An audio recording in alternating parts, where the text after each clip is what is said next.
คนป่วยไปยังไม่แค่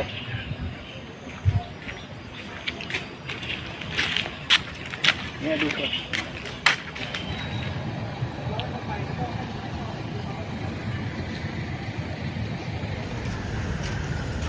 ที่ได้อยู่2 คนเองอุ้ยตอนที่มันวิ่งอ่ะนี่คือมาตรการของฝั่งไทยแต่ว่า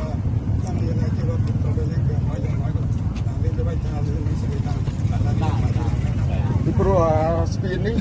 គឺជាផ្លូវអន្តរជាតិរវាងកម្ពុជាថៃគឺស្ពានមិត្តភាពកម្ពុជាថៃកម្ពុជា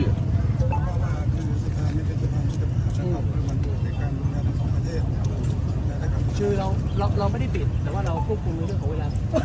เปิดกับปิดเปลี่ยนเป็น8:24ครับปิดตอน